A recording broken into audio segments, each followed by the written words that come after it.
Bharat Ratna doctor Baba Saheb Ambedkar ಅವರ ಪರಿನಿರ್ವಾಣ ದಿನ ಇವತ್ತು. ಇದು ಅವರ 67ನೇ ಪರಿನಿರ್ವಾಣ ದಿನ ಆಚರಣೆ ಮಾಡ್ತಾ ಇದ್ದೀವಿ.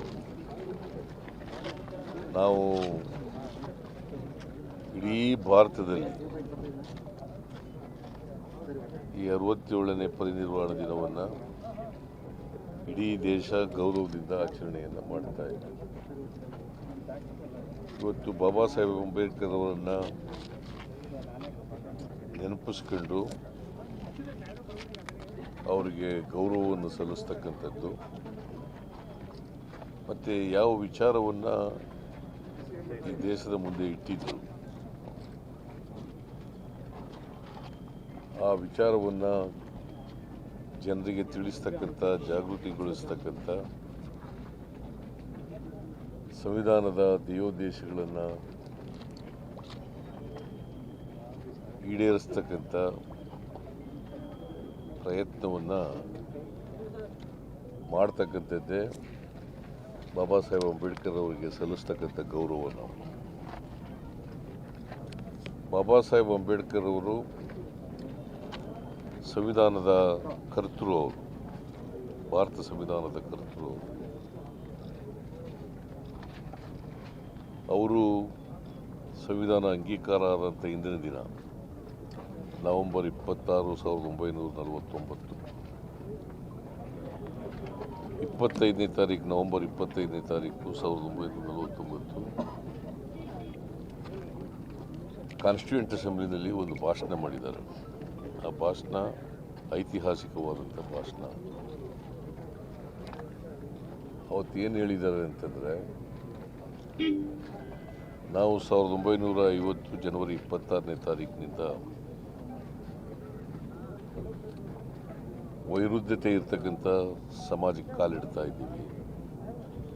ಆರ್ಥಿಕ ಅಸಮಾನತೆ ಇದೆ, ಸಾಮಾಜಿಕ ಅಸಮಾನತೆ ಇದೆ. ಈ ಅಸಮಾನತೆಯನ್ನು ತೊಡೆದಾಕ್ಬೇಕು. ಅಸಮಾನತೆ ಉಳ್ಕೊಂಡ್ರೆ ದೇಶ ಶಾಂತಿಯಿಂದ, ನೆಮ್ಮದಿಯಿಂದ ಇರಲಿಕ್ಕೆ ಸಾಧ್ಯ ಆಗಲ್ಲ. ಅದಕ್ಕೋಸ್ಕರ ದೇಶದಕ್ಕೆ ಬಂದಿರತಕ್ಕಂಥ ಸ್ವಾತಂತ್ರ್ಯ ಯಶಸ್ವಿ ಆಗಬೇಕಂದ್ರೆ ಈ ರಾಜಕೀಯ ಪ್ರಜಾಪ್ರಭುತ್ವ, ಸಾಮಾಜಿಕ ಪ್ರಜಾಪ್ರಭುತ್ವ ತಳಹದಿ ಮೇಲೆ ನಿಂತಾಗ ಮಾತ್ರ ಈ ಸ್ವಾತಂತ್ರ್ಯ ಸೌಧ ಉಳಿಲಿಕ್ಕೆ ಸಾಧ್ಯ ಆಗ್ತದೆ. ಇದ್ದರೆ ಯಾವ ಜನರು ಅಸಮಾನತೆಯಿಂದ ನರಳುತ್ತಾರೆ ಆ ಜನರೇ ಸ್ವಾತಂತ್ರ್ಯ ಸೌಧವನ್ನು ಧ್ವಂಸ ಮಾಡ್ತದೆ ಅಂತಕ್ಕಂಥ ಮಾತು. ಅದಕ್ಕೆ ನಮ್ಮ ಸರ್ಕಾರ ಕೂಡ ಬಾಬಾ ಸಾಹೇಬ್ ಅವರು ಯಾವ ಕನಸನ್ನು ಕಂಡಿದ್ದರು, ಸಮಾನತೆಯ ಸಮಾಜ. ಯಾಕಂದರೆ ಸಂವಿಧಾನದಲ್ಲೇ ಹಕ್ಕನ್ನು ಸೇರಿಸಿದ್ದಾರೆ, ಸಮಾನತೆಯ ಹಕ್ಕು. ಯಾಕಂದರೆ ಈ ದೇಶದ ಅಧಿಕಾರ, ಈ ದೇಶದ ಸಂಪತ್ತು ಎಲ್ರಿಗೂ ಹಂಚಿಕೆ ಆಗ್ತದೆ.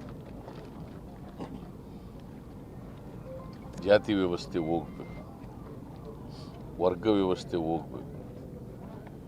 ಎಲ್ಲರೂ ಕೂಡ ಸ್ವಾಭಿಮಾನದಿಂದ, ಗೌರವದಿಂದ ಬದುಕತಕ್ಕಂಥ ವ್ಯವಸ್ಥೆ ಇತ್ತು. ಅಂಥ ವ್ಯವಸ್ಥೆಯನ್ನು ಅಂಬೇಡ್ಕರ್ ಅವರು ಬಯಸಿದ್ರು.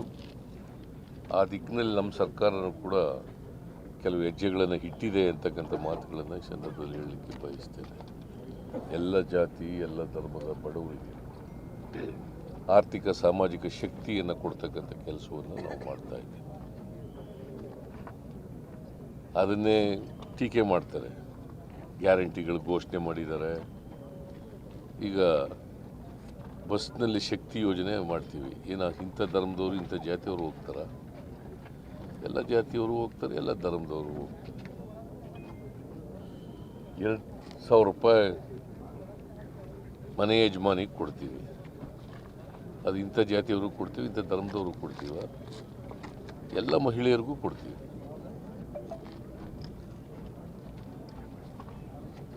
ಗೃಹ ಜ್ಯೋತಿ ಕಾರ್ಯಕ್ರಮ ಮಾಡ್ತೀವಿ, ಅನ್ನಭಾಗ್ಯ ಕಾರ್ಯಕ್ರಮ ಮಾಡ್ತೀವಿ. ಎಲ್ಲ ಜಾತಿಯ, ಎಲ್ಲ ಧರ್ಮದವ್ರಿಗೂ ಕೂಡ ಕೊಡ್ತೀವಿ. ಯಾವುದೇ ಜಾತಿಲಿರ್ತಕ್ಕಂಥ ಬಡವರು ಆ ಬಡವರಿಗೆ ಶಕ್ತಿ ಕೊಡ್ತಕ್ಕಂಥ, ಆರ್ಥಿಕ ಶಕ್ತಿ ಕೊಡ್ತಕ್ಕಂಥ, ಸಾಮಾಜಿಕ ಶಕ್ತಿ ಕೊಡ್ತಕ್ಕಂಥ ಕೆಲಸ. ಇದನ್ನೇ ಅಂಬೇಡ್ಕರ್ ಅವರು ಬಯಸಿದ್ದರು. ಸೊ ಆ ದಿಕ್ಕಿನಲ್ಲಿ ಹೆಜ್ಜೆ ಇಡ್ತಕ್ಕಂಥ ಪ್ರಾಮಾಣಿಕ ಪ್ರಯತ್ನವನ್ನು ನಮ್ಮ ಸರ್ಕಾರ ಮಾಡ್ತಾ ಇದೆ. ಆ ಮೂಲಕ ಅಂಬೇಡ್ಕರ್ ಅವರ ವಿಚಾರಗಳಿಗೆ ನಾವು ಆ ವಿಚಾರಗಳನ್ನು ಜಾರಿ ಮಾಡ್ತಕ್ಕಂಥ ಪ್ರಯತ್ನವನ್ನು ಮಾಡ್ತಾ ಇದ್ದೀವಿ. ಅಂಬೇಡ್ಕರ್ ವಿಚಾರಗಳನ್ನು ಜಾರಿ ಮಾಡ್ತಾ ಇದ್ದೀವಿ. ಇದೇ ಅಂಬೇಡ್ಕರ್ ಅವರಿಗೆ ಸಲ್ಲಿಸ್ತಕ್ಕಂಥದ್ದು. ನಾನು ಅಂಬೇಡ್ಕರ್ ಅವರಿಗೆ ಇವತ್ತು ನನ್ನ ಪರವಾಗಿ, ನಾಡಿನ ಜನತೆಯ ಪರವಾಗಿ, ಸರ್ಕಾರದ ಪರವಾಗಿ ನಮನಗಳನ್ನು ಸಲ್ಲಿಸ್ತೇನೆ. ನಾಳೆ ಈ ತೆಲಂಗಾಣಕ್ಕೆ ಹೋಗ್ತಾ ಇದ್ದೀರಾ? ಮುಖ್ಯಮಂತ್ರಿ ಪದಗ್ರಹಣ ರೇವಂತ್ ರೆಡ್ಡಿ ಅವರನ್ನ ಆಯ್ಕೆ ಮಾಡಿ ಕಾರ್ಯಕ್ರಮ ಇದೆ ತೆಲಂಗಾಣದಲ್ಲಿ. ತಮಗೆ ಆಹ್ವಾನ. ಕಾಂಗ್ರೆಸ್ ಮುಖ್ಯಮಂತ್ರಿ ಆಯ್ತು. ಅಲ್ಲ, ಕಾರ್ಯಕ್ರಮಕ್ಕೆ ತಾವು ಹೋಗ್ತೀರಾ ಅಂತ ನೀವು ಹೋಗ್ತೀರಾ ಅಂತ ಇನ್ನೂ ತೀರ್ಮಾನ ಮಾಡಿಲ್ಲ. ಸರಿ, ನಿನ್ನೆ ಬರಗಾಲದ ಬಗ್ಗೆ ಮಾತಾಡಬೇಕಾದ್ರೆ ಹಿಂದೆ ಇದ್ದಂತ ಸಿದ್ದರಾಮಯ್ಯ ಈಗಿಲ್ಲ ಅಂತ ಅಶೋಕ್ ಯತ್ನಾಳ್ ಅವರು ಹೇಳಿದ್ದಾರೆ. ಹಿಂದೆ ಇದ್ರೆ ನಿಮ್ಗೇನು ಅನ್ಸುತ್ತೆ?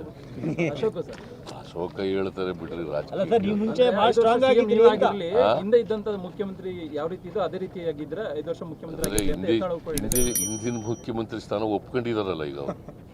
ಆ ರೀತಿ ಇಲ್ಲ ಅಂತ ಹೇಳ್ತಾರೆ. ಬೇರೆ ಅದು ರಾಜಕೀಯವಾಗಿ ಹೇಳೋದು.